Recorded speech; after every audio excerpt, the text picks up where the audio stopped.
J'espère que vous allez bien, j'espère que vous vous portez bien, j'espère que la kumlah, salam alaikum. On a déjà plusieurs fois, mais aujourd'hui on va vous indiquer des chiffres quand même, des preuves matérielles quoi. Le régime algérien actuel, depuis 2020 jusqu'à 2024 aujourd'hui, a la tendance de se disputer, de créer des embrouilles. Il adore s'embrouiller et créer des crises diplomatiques avec des pays importants et des voisins. Mais à la fin, il revient à sa position initiale, il oublie, la brouille se termine sans aucun gain pour l'Algérie. Je crois qu'il darbe gratuitement, mais il n'obtient rien. Il n'obtient absolument rien. Je vois toutes les disputes de 2020 jusqu'à 2023, jusqu'à début de cette année 2024 plutôt. On a eu plein de crises diplomatiques. On a eu une crise diplomatique avec l'Espagne, au bord de la guerre avec le Maroc, crise avec les Émirats, on a eu une crise avec nos pays voisins, le Mali, des crises cycliques avec la France, quelquefois ça va bien, quelquefois ça va mieux. Bon, on va dire depuis la fin 2023, depuis le deuxième semestre de l'année 2023, ça va un peu mieux. Mais globalement, nous avons eu une série de crises avec des pays vraiment importants. À l'Arabie Saoudite, on a eu une crise. L'Égypte, c'était très tendu. Mais à la fin, l'Algérie n'a absolument rien obtenu. C'est-à-dire, le régime actuel, le système actuel, le post-Hirak, a inventé une nouvelle façon de faire de la politique et de la diplomatie et de la géopolitique. C'est l'art de se disputer de se disputer gratuitement, sans absolument rien obtenir en contrepartie. On ne sait même pas pourquoi on s'est brouillé, on s'est disputé, mais on n'a rien obtenu. Le meilleur exemple, c'est l'Espagne. L'Espagne, comme nous avons diabolisé l'Espagne depuis le printemps 2022, avec rupture quasiment des relations diplomatiques, qui gèle des relations économiques depuis juin 2022, l'Espagne a été blacklistée, le nombre des vols a été réduit, les importations ont été gelées, et une année, vers la fin de l'année 2023, tout rentre dans l'ordre, puisque l'Algérie a décidé de reprendre ses relations petit à petit avec l'Espagne, avec la nomination d'un nouvel ambassadeur, alors que le poste était vacant depuis l'été 2022. Et les relations économiques sont en train de reprendre le plus normalement possible, alors que durant l'année 2022, le régime algérien, il a infligé des pertes. Les entreprises espagnoles ont perdu plus de 630 millions d'euros et le marché algérien était totalement perdu, où les médias algériens se targuer, afficher des chiffres, des pertes infligées aux entreprises espagnoles. Mais on a oublié, on l'a dit d'ailleurs à maintes reprises. D'ailleurs, on dit sur Algérie Part, c'est vrai que les Espagnols ont perdu le marché algérien, mais ils ont gagné quand même le marché marocain, voilà, parce qu'il y a eu quand même, les entreprises espagnoles ont beaucoup augmenté leur part de marché au Maroc, ce qu'ils avaient perdu en Algérie, ils l'ont compensé au Maroc, mais ça, c'est vrai que personne n'en parle. Les exportations depuis l'Espagne vers l'Algérie ont chuté de 87% entre juin 2022 et mars 2023. Jusqu'au mois de mars 2023, l'Espagne a exporté vers l'Algérie pour une valeur de 204 millions d'euros, contre près de 1,5 milliard d'euros durant la même année 2022. Par contre, l'Espagne a exporté vers le Maroc pour une valeur de 11,4 milliards d'euros, avec une hausse de 23% par rapport à l'année 2021. C'est-à-dire qu'elle a perdu l'Algérie, mais elle a gagné beaucoup avec le Maroc. En fait, ce que nous avons fait, le régime algérien, ce qu'il a fait, c'est très intelligent de sa part. C'est franchement le régime le plus intelligent de sa part.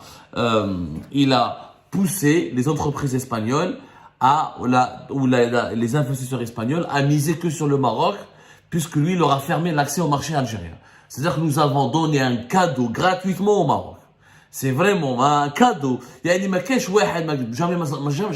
Normalement, il y a une compétition dans les pays voisins. Je vois l'Allemagne, l'Allemagne et la France, l'Angleterre et la France, le Canada et les États-Unis. Normalement, les pays voisins qui ont pratiquement un niveau de développement équivalent, ils se disputent.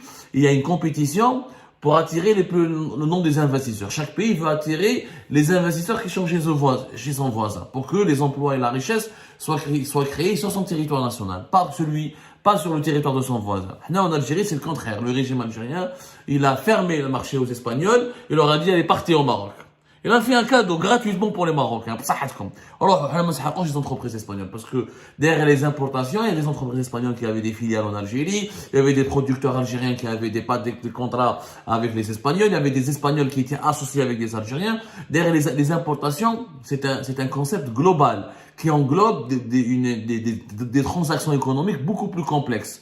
Il y a beaucoup de producteurs algériens qui avaient besoin de la matière première en Espagne. Il y a beaucoup d'entreprises espagnoles qui voulaient s'implanter en Algérie ou qui avaient des intérêts économiques en Algérie. L'Algérie leur a fermé les portes. Ils sont partis au Maroc avec une augmentation de 23,7% des échanges économiques et 18, rien que durant le premier trimestre de l'année 2023, une augmentation de 18,6% des échanges économiques entre le Maroc et l'Espagne. Chefna, donc ça n'a pas marché. Le régime algérien. La preuve, le 14 janvier dernier, la BEF, donc l'association qui regroupe l'ensemble des établissements bancaires et financiers en Algérie, elle a demandé aux banques de débloquer l'importation de plusieurs produits made in Espagne, notamment ce qui est produits agricoles, et notamment les poussins et les œufs destinés à la couverture, tout ce qui est pour le secteur avicole. Il se trouve que vous allez comprendre pourquoi le poulet était très cher en Algérie, parce qu'il y avait une société espagnole qui s'appelait Cobb, qui détenait 60% du marché algérien des poussins. Comme le poussin, on n'arrive pas à produire du poussin, on l'importe. Le poussin, on l'importe. On va dire qu'il y a une poule, et la poule donne naissance à des œufs. Donc on a les œufs qu'on peut consommer, ou là on peut égorger, là on peut transformer la poule en viande blanche, et c'est pour ça que c'est ensuite qu'on peut avoir les viandes blanches, le poulet, les cuisses de poulet et les différentes pièces d'une poule qu'on peut consommer ensuite dans nos plats quotidiens. Mais il faut avoir le poussin. À la base de cette industrie, c'est une industrie d'élevage, c'est vrai, c'est de l'élevage.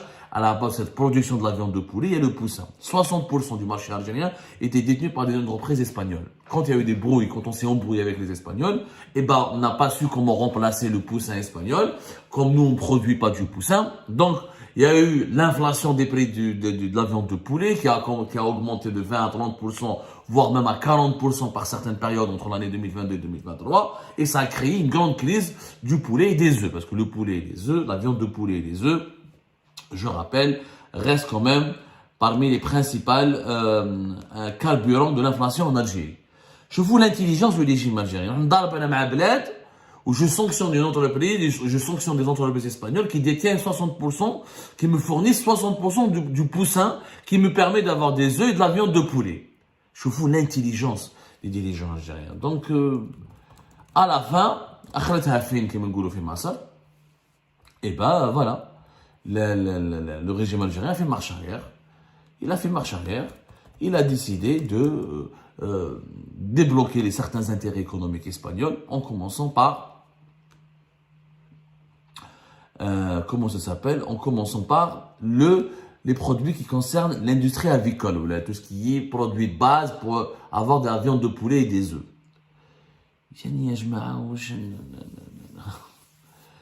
sais pas quoi dire. Qu'est-ce qu'on a gagné avec l'Espagne? Absolument rien. Et de notre côté, voilà, des chiffres très importants. On s'est disputé avec les Espagnols. On a dit la décision d'Aroha, parce qu'à la belle comme la viande de poulet, à un moment donné, des augmentations catastrophiques. On a fait Algérie, on a des chiffres. La viande de poulet, par exemple, elle a augmenté de 15,8% entre novembre 2023 et octobre 2023. C'est quand même énormissime. Rien qu'en un seul mois, 15%. Par exemple, la viande de poulet, c'était 56,5% d'augmentation entre novembre 2022 et novembre 2023.